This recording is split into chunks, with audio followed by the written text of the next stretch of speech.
Très heureuse de vous revoir encore, mesdames et messieurs, sur cette émission Astrothéologie. Aujourd'hui, c'est notre troisième numéro et nous allons commencer avec le modèle cosmologique universel. Et aujourd'hui, nous avons donné un peu l'extrait des 6 jours, des jours de la création.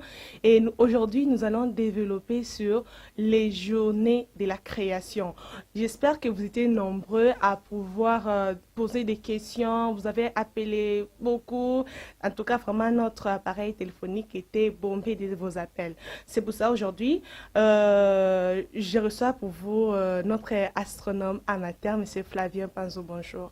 Bonjour, madame la journaliste. Encore aujourd'hui, vraiment, je suis venue avec beaucoup de questions. Effectivement, je suis prêt pour vous satisfaire. Ce n'est pas juste mes questions, mais c'est aussi les questions de nos téléspectateurs qui nous suivent. Alors, l'autre fois, vous avez dit que le soleil, il y a eu le soleil, la terre, juste le troisième jour. Donc, avant ça, les choses existaient, mais on ne pouvait pas compter les jours avant l'apparition du soleil, bien sûr. Oui, là, je reviens effectivement à ce que nous avons dit la fois passée. En fait, nous avions commencé par aborder la différence qu'il y avait entre les journées bibliques et les journées ordinaires. Et je vous ai dit que l'astrothéologie a pour but d'enlever d'équivoque qu'il y a entre la science et la religion en ce qui concerne les schémas bibliques de la création. Dans les schémas bibliques de la création, on nous apprend que l'univers a été créé dans 6 jours et qu'à partir de sa création jusqu'à aujourd'hui, ça fait 6000 ans. Et les religieux comptaient ces 6000 ans à partir d'Adam jusqu'à nos jours. Or, les scientifiques ont se basé sur la science, sur les recherches basées sur les différents fossiles, ont découvert que l'univers a effectivement 13,8 milliards d'années. Et cet écart a fait que les religieux ont rejeté effectivement ce que la Bible dit. Alors aujourd'hui, je suis venu pour éclaircir aux scientifiques et aux religieux qu'est-ce qu'on attend par ou bien quels sont les contenus des 6 jours de la création. Alors là, je tiens déjà à dire que les 6 jours de la création biblique ne sont pas nos journées ordinaires de 24 heures. Pourquoi? Parce que quand on parle de nos journées ordinaires de 24 heures, on voit la position de la Terre par rapport au Soleil. C'est-à-dire, quand on dit, par exemple, 10 heures, c'est-à-dire 10 heures là fait partie de la position de la Terre par rapport au Soleil. Voyez-vous, là, nous avons les journées ordinaires. C'est-à-dire, les journées ordinaires ont été créées sur base de l'interaction ou bien de la relation, parce que le mot interaction est un peu fort pour les religieux. Donc, les journées de 24 heures ont été divisées en fonction de la relation qu'il y a entre le soleil et la terre. Voyez-vous, les tours que la terre fait autour d'elle-même, on appelle ça rotation. Et pendant qu'elle fait ces tours, il y a une partie de la terre qui se retrouve au jour et l'autre partie se retrouve dans la nuit. Voyez-vous? Oui. Alors, c'est par là qu'on parlait des journées ordinaires ou des journées de 24 heures. Voyez-vous? Oh, quand nous entrons dans la création de l'univers, je vous ai dit dernièrement que les objets qui nous servent aujourd'hui des références pour diviser les journées ont commencé à être créés à partir du troisième jour. Notamment, le troisième jour, il y a eu création de la terre. le quatrième jour, il y a eu création des, du soleil et des étoiles, notamment dans ce qu'on appelle le système solaire. Voyez-vous? Oui. Alors, maintenant, le premier jour, il n'y avait pas création de la terre ni du soleil. Le second jour aussi, il n'y avait pas la création de tous ces astres-là. Alors, comment pouvons-nous dire que le premier jour a duré 24 heures? En fonction de quoi? Parce qu'il n'y avait ni la terre, ni le soleil. Le deuxième jour, il n'y avait aussi ni la terre, ni le soleil. Voyez-vous? Oui. Alors, c'est pour dire que les journées bibliques ne sont pas les journées de 24 heures. C'était tout juste des périodes. Voyez-vous? Or, cette histoire-là, du schéma biblique de la création, nous vient de l'Antiquité. Dans l'Antiquité, il n'y avait pas assez de mots pour dire que période ou bien étape. Voyez-vous? Alors, pour que l'auteur puisse arriver à faire comprendre les différentes étapes, les différentes périodes de l'univers, il a préféré utiliser les mots jour. Premier jour, deuxième jour, troisième jour, quatrième jour. Mais ces jours-là n'avaient rien à voir avec nos journées de 24 heures. C'était tout juste des périodes. Voyez-vous? Et comment ces périodes-là étaient divisées? C'était dit à cause de ce qui s'accomplissait dans l'univers. Voyez-vous? Oui.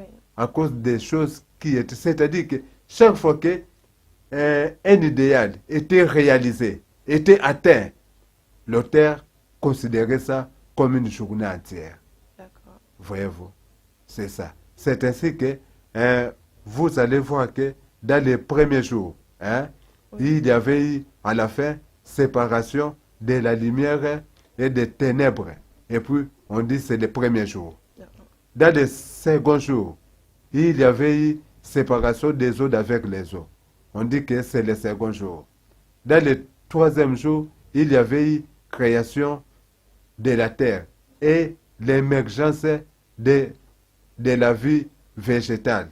C'était dans le troisième jour. Dans le quatrième jour, il y a eu création du soleil, c'est-à-dire des astres que nous voyons dans le ciel. Voyez-vous? Et au quatrième jour, il y a eu création des poissons et des reptiles rampants, ainsi que des oiseaux. Et là, c'est au cinquième jour qu'il y a eu création des animaux sous-marins. Les animaux qu'on trouve dans le fleuve, dans les océans, tels que les poissons, les consorts et les oiseaux. Et au sixième jour, c'était la création des mammifères ainsi que de l'homme. Voyez-vous? Oui. Alors, toutes ces journées-là, ce n'étaient pas les journées de 24 heures. C'était les différentes étapes de la création. Voyez-vous? C'était les différentes étapes de la création. Donc, par là, je peux dire que si, par exemple, j'ai un projet que je rêve d'entreprendre, donc si j'atteins peut-être les succès, on considère ça comme un premier jour. Voilà, Si je premier vois jour. encore le deuxième projet, on prend ça comme deuxième jour. Effectivement. Donc, en fait, donc, vous voulez dire que on peut dire depuis le commencement de la création de l'univers, ainsi qu'Adam. Donc, il y a des milliards d'années qui sont passées avant la création de l'homme. Effectivement, aujourd'hui, c'est à la science. Comme je vous ai dit qu'il faut que la science et la religion soient unies. Que vraiment, la religion sans la science est aveugle. Donc, aujourd'hui, c'est à la science qui est en train de nous dire le contenu de chaque jour. Oui. Voyez-vous? C'est-à-dire que tous les jours n'avaient pas la même durée. Voyez-vous? Ça dépendrait de ce qui était atteint. Voyez-vous? Il y a même des journées qui n'ont duré qu'une seconde. Il y a même des journées qui n'ont duré qu'une seconde, notamment les seconds jours, où il était dit Dieu sépara les eaux d'avec les eaux. Voyez-vous, scientifiquement,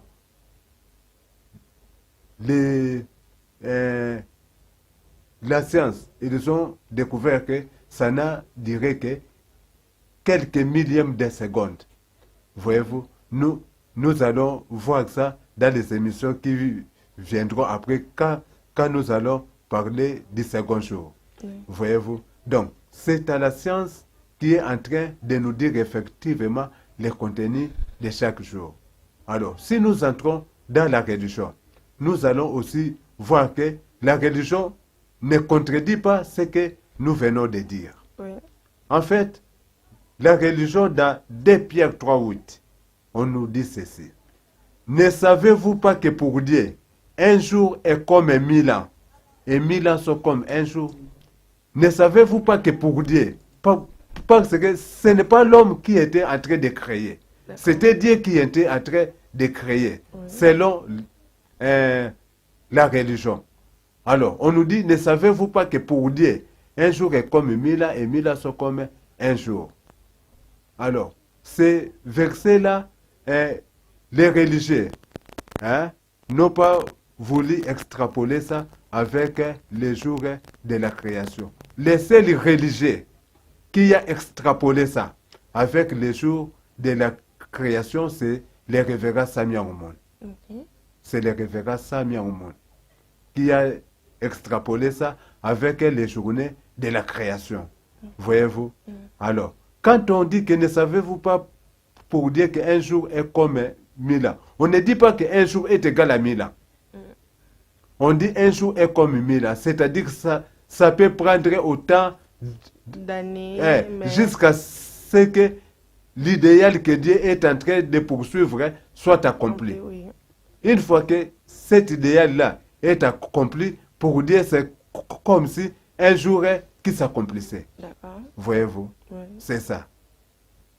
Donc, c'est ça, effectivement, que donc la Bible ne contredit pas les arguments que les modèles cosmologiques universels viennent effectivement d'apporter pour expliquer les 6 jours de la création. Donc, aujourd'hui, si la science est en train de nous dire que l'univers a été créé il y a de cela 13,8 millions d'années, donc les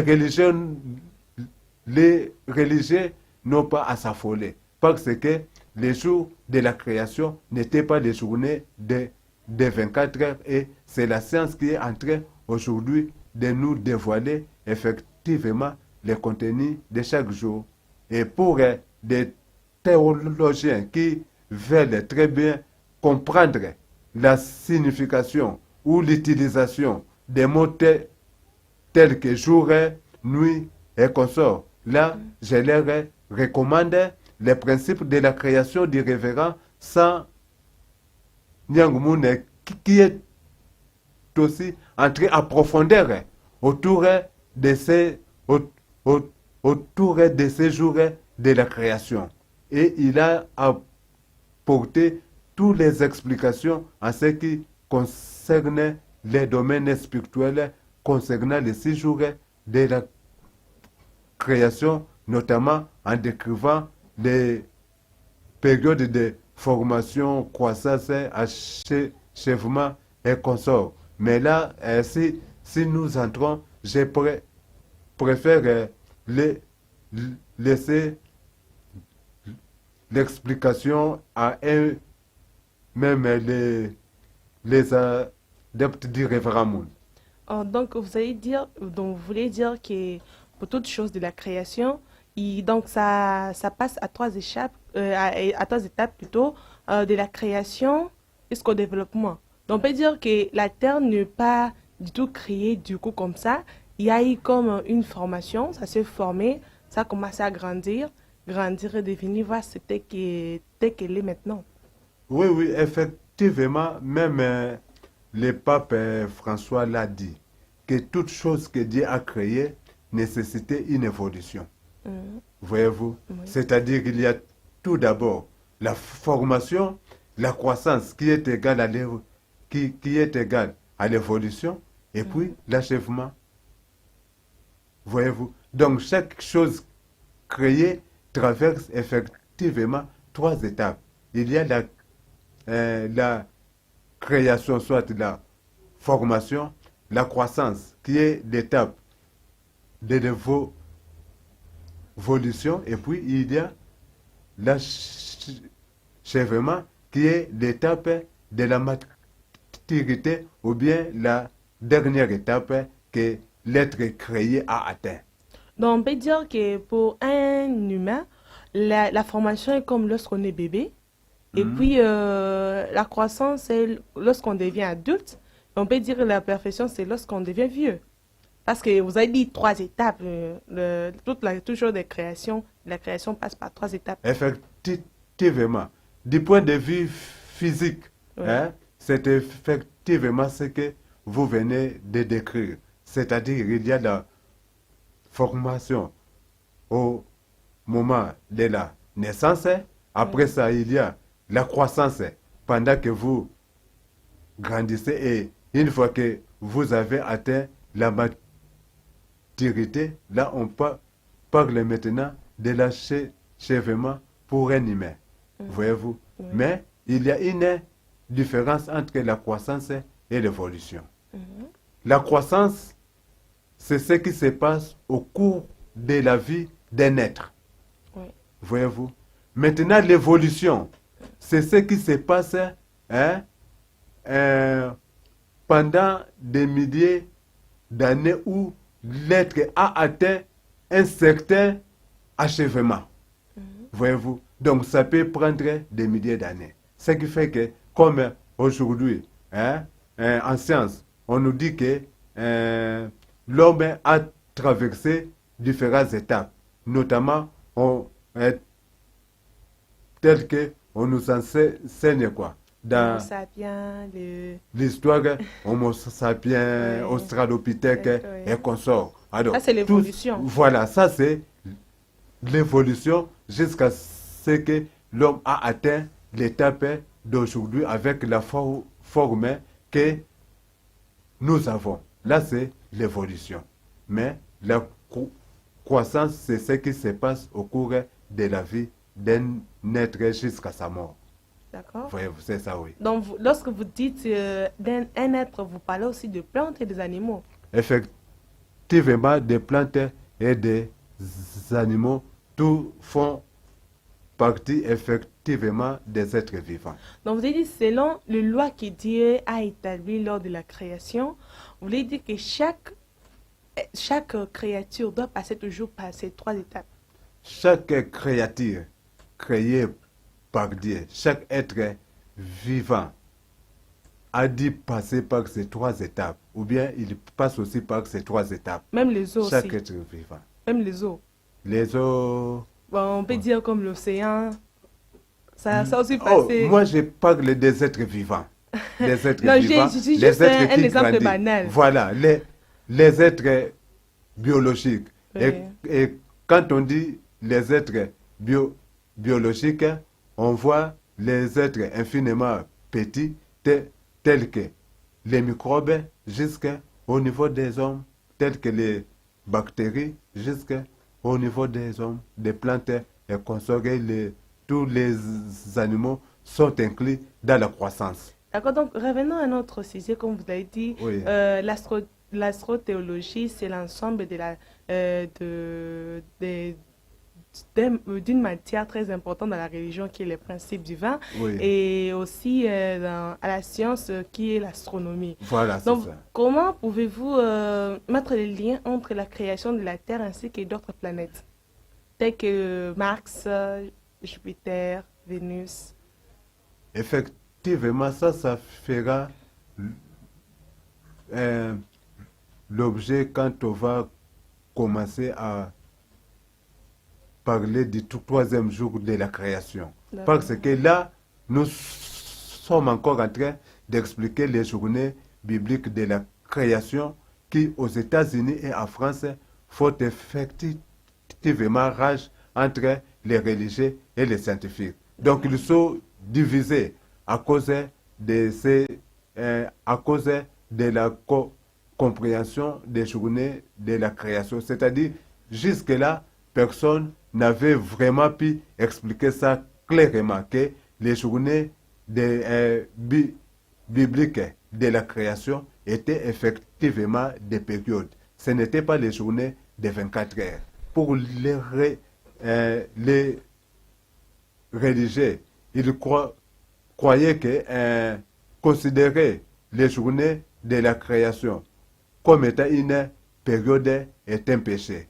Non. La perfection de Dieu, ça se voit à travers l'œuvre qu'il a créée. Et non des temps que cela a mis.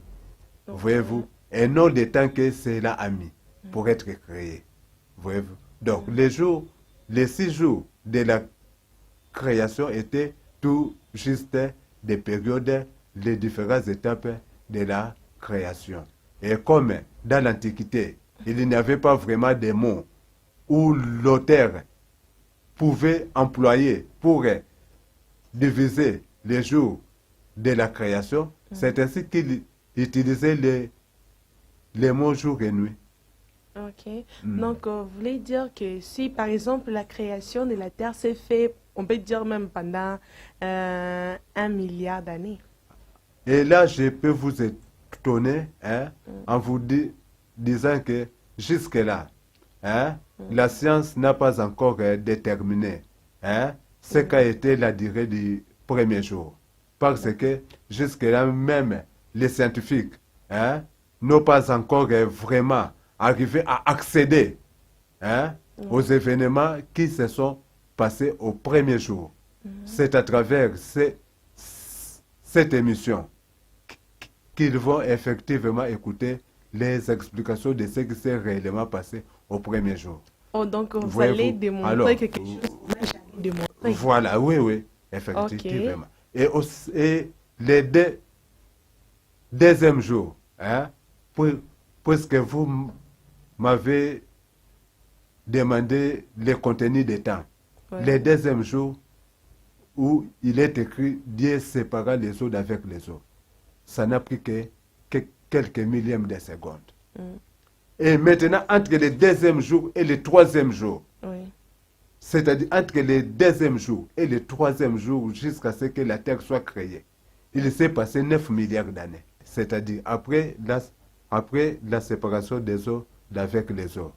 La Terre a été créée 9 milliards d'années après.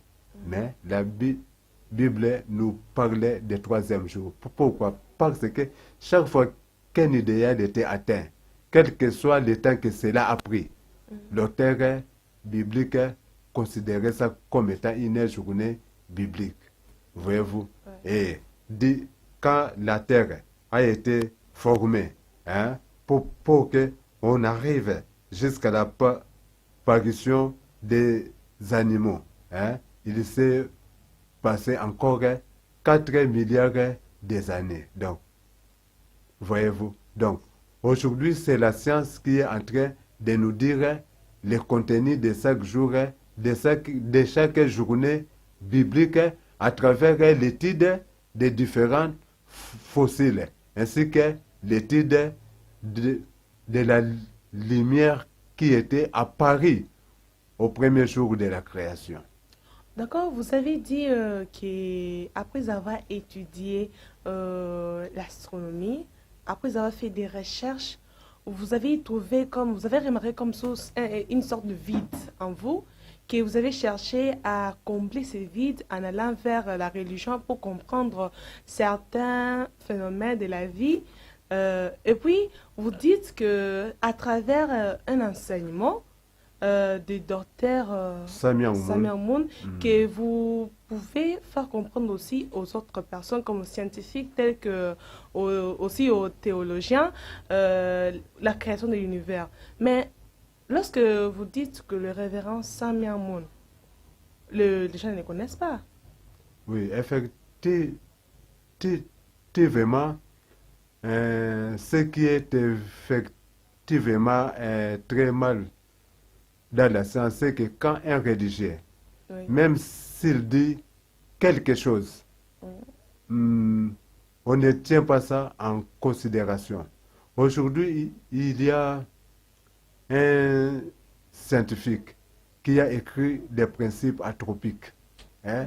Dans les principes atropiques, l'auteur dit que la Terre a été créée avec des paramètres qui fait que la vie soit possible. Alors, comme l'auteur était scientifique, Oui. là maintenant c'est tous les scientifiques qui acceptent ça. Or, il y a le révérend Samuel Moon qui a fait des recherches beaucoup plus approfondies, notamment sur la relation entre Dieu sur l'univers, la relation sur le fonctionnement de l'univers avec les caractéristiques de Dieu. Voyez-vous, mais aujourd'hui, tout ce qu'il a fait comme étude reste encore dans l'ombre. Voyez-vous, pour la science. Voyez-vous. Or, à travers l'astrothéologie, nous avons pu introduire les principes de la création dans la science. Donc, désormais, dans les jours à venir, les principes de la création sera étudié dans la science à travers l'astrothéologie. Donc, vu que vous êtes astronome amateur, donc vous allez dire que vous êtes le révérend Sam Myung Moon est comme votre mentor dans les domaines de l'astrothéologie. Oui, en tout cas, sans lui, je n'aurais jamais pu découvrir, ni faire découvrir au monde que le schéma biblique de la création est réel. Ce n'est pas une invention. C'est vraiment, ça retrace effectivement le schéma de l'univers. Mais j'arrive à comprendre comment est-ce qu'un religieux peut être en même temps un scientifique. Comment? Ça s'est jamais fait. Un religieux en même temps scientifique. Ça s'est jamais fait. Donc, vous allez dire que c'est lui le premier religieux à être en même temps religieux, en même temps scientifique. En principe, la religion, on le devient beaucoup plus à travers l'éducation de nos parents. Voyez-vous? Alors, je ne vois pas pourquoi quand on devient un scientifique, on doit effectivement rejeter la religion. Et puis, à travers la religion, souvent, nous avons des expériences. Chaque homme, chaque religieux a des expériences uniques avec Dieu. Voyez-vous, chaque religieux a des expériences uniques avec Dieu qu'on ne peut pas exhiber. Voyez-vous, donc, la relation qui unit l'homme avec Dieu fait partie parfois des choses beaucoup plus personnelles. Par exemple, aujourd'hui, je ne peux pas dire qu'à travers cette étude, tout ce que j'ai expérimenté de la part de Dieu, si je le dis directement, les scientifiques vont me rejeter. Ils me diraient que non, ce qu'il dit là, ça fait partie des inspirations et consorts. Et pourtant, j'ai dit effectivement étudier ça à travers la science. Voyez-vous, Vous avez que un j'ai livre, découvert effectivement que le schéma biblique de la création est réel. Donc, vous avez un livre à recommander à tous nos téléspectateurs pour comprendre bien le phénomène de l'univers, qui est un livre auquel le révérend Moon a pu écrire. Un livre, par exemple, Qui peut bien expliquer la science oui, ainsi que la religion. Effectivement, il y a les livres Les principes divins, hein, notamment la présentation du principe divin qui est édité en France. Et c'est dans les livres-là qu'ils vont retrouver effectivement les principes de la création. Et les principes de la création est très, très capital pour tous les physiciens. Okay. Oui, le principe de la création est très, très capital pour tous les physiciens qui sont effectivement en train de me suivre. Tandis que le livre lui-même, les principes divins, là c'est là, c'est vraiment aussi très capital pour tous les théologiens. D'accord. Donc, en lisant le principe du vin, nous allons découvrir encore plus les phénomènes de l'univers et puis comprendre aussi les phénomènes de l'univers. Donc, je vous recommande, très chers téléspectateurs, à aller en ligne pour aller chercher ces livres. Est-ce que c'est gratuit ou c'est payant? En tout cas, moi, je l'ai eu d'une manière gratuite et pour mieux comprendre ça, je m'étais rendu auprès d'un centre des adeptes du révérend Moon hein, et par là, j'ai eu encore beaucoup plus d'éclaircissements et j'ai découvert que les livres en question n'avaient rien à voir avec une doctrine. Donc, ça C'était vraiment englobe toutes les doctrines. l'explication claire. Donc, ça englobe toutes les doctrines. Voilà.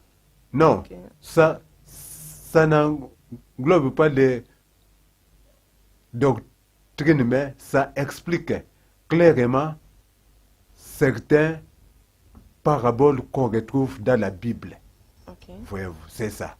Ça Et explique ça clairement. scientifiquement, ça explique les 6 jours, les 6 jours de la création. Scientifiquement, ça explique beaucoup plus les causes des fonctionnements de l'univers que les savants ne connaissent pas.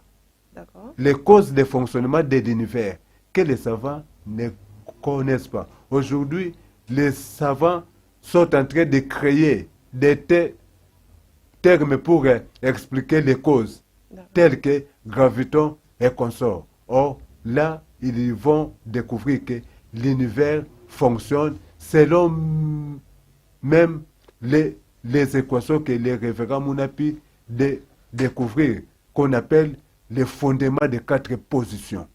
Voyez-vous, c'est-à-dire où tout commence par l'union, l'origine, division et puis union. Tout dans l'univers fonctionne selon ces fondements-là de 4 positions que les scientifiques ne connaissent pas. Donc, aujourd'hui, moi, je suis un peu en avance par rapport à mes collègues. Voyez-vous, à travers D'accord. l'enseignement du principe de la création. Ok. C'est ainsi que je suis même le premier à expliquer les mondes avant le commencement de notre univers aujourd'hui que les scientifiques appellent l'avant Big Bang. Mais on, on, On en on verra ça parlera. lors de la prochaine émission. Oui, vraiment, l'émission est tellement intéressante. Et puis, j'espère que tous nos téléspectateurs, partout où nous suivent, sont tellement contents et puis heureux de pouvoir connaître encore plus sur l'astrothéologie. Donc, aujourd'hui, c'était une journée vraiment magnifique parce que nous avons appris plus sur les journées de la création et dans les espaces et des temps que ça a pris la création de l'univers, que les un jour, ça symbolise plusieurs années, plusieurs millénaires d'années. Donc, Terrestre, oui, oui, plusieurs, terrestre. c'est-à-dire une journée de la création symbolise plusieurs milliards d'années terrestres. D'accord. Voyez-vous, c'est ça. Bon, merci C'était en fait des périodes. Merci partout où vous nous suivez, à l'étranger, en Amérique, en Europe, sur Blue OTT. Et merci à tous nos téléspectateurs, tous les ingénieurs, techniciens, Monsieur Chinois, Monsieur Sami, Congolo, Madame Isabelle. Aussi, vous avez un mot pour vos téléspectateurs?